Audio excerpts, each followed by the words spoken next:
ఒక అడవిలో ఒక పక్షి ఒక పండిన మర్రి పండును నోట్లో కరుచుకొని ఒక గ్రామంపై నుండి పోతుండగా ఒక పెద్ద గాలిదాటికి ఆ పండు నోటిలో నుండి ఒక మైదానంలో పడిపోయింది. ఈ చిన్న సంఘటన ఒక గొప్ప మర్రి చెట్టు ఎదుగుదలకు దారితీసింది.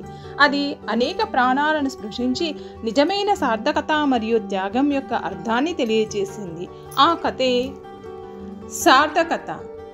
ఒక పక్షి ఆహారం కోసం వెతుకుతుండగా దానికి ఒక మర్రి పండు కనిపించింది. మర్రి పండుని నోట కరుచుకొని ఎగురుతుండగా అది పక్షి నోటి నుండి జారిపడింది. మర్రి పండు పడిన ప్రదేశం ఒక గ్రామం పక్కన ఉన్న మైదానం.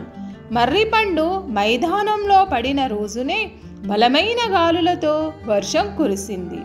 గాలులకు మట్టి రేగి మర్రిపండును కప్పేసింది. 2 రోజుల తరువాత మర్రిపండు విచ్చుకొని అందులో ఉన్న గింజలు బయటపడ్డాయి. మర్రి గింజలు వాటిలో అవి మాట్లాడుకున్నాయి.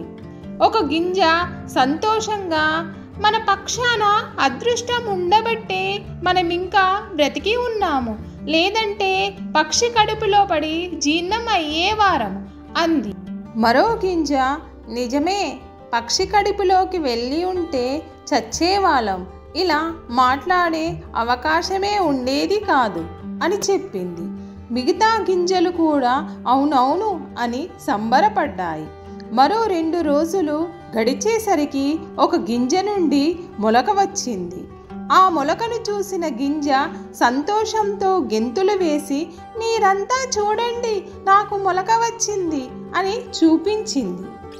మొలకను చూసిన మిగతా గింజలు, ఆ మొలకను లాగిపడేయి, మొలకెత్తావంటే నీ రూపం మారిపోతుంది, భూమి మీద కొత్త రూపంతో పెరుగుతావు, ఎదిగే క్రమంలో ఎన్నో కష్టాలు పడాలి, కొన్నిసార్లు మనుషులు మొక్కల్ని పీకి పడేస్తారు, మరికొన్నిసార్లు పశువులు తొక్కి చంపుతాయి లేదా నమిలి మింగుతాయి, ఇవన్నీ దాటుకొని మొక్కగా పెరగాలి, ఒకవేళ ఎదిగావనుకో కావలసినంత నీరు అందాలి, అలా నీరు దొరక్కపోయినా ఎండిపోయి చస్తావు, అన్ని కష్టాలు పడలేవు, కానీ మాలాగా గింజ రూపంలోనే ఉండిపో, మనమంతా హాయిగా కలిసి గడుపుదాం అన్నాయి.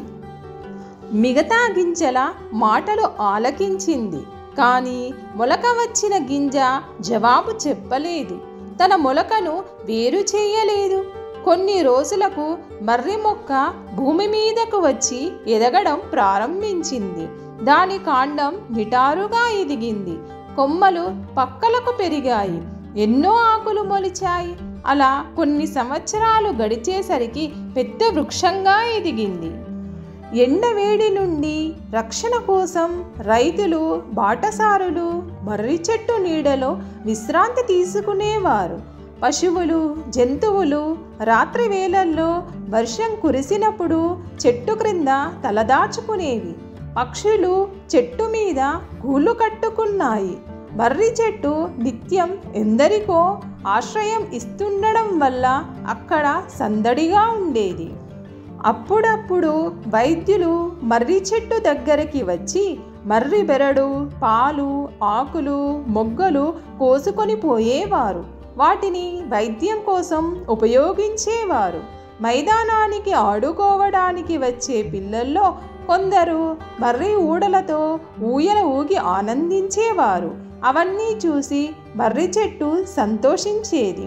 అలా ఎన్నో సంవత్సరాలు గడిచిపోయాయి. ఒకరోజు భయంకరమైన తుఫాను వచ్చింది. చాలా బలమైన గాలులు వీచాయి. ఏకదాటిగా వానలు కురిశాయి. తుఫాను దాటికి ఎన్నో వృక్షాలు నేలకొరిగాయి. అప్పుడే మర్రి వృక్షం కూడా నేలకు ఒరిగింది. మర్రి వృక్షం అలా ఒరిగిపోయినందుకు ప్రజలు ఎంతగానో బాధపడ్డారు. మర్రి చెట్టు కింద కొమ్మల మీద నివసించే పక్షులు, జంతువులు మూగగా రోదించాయి.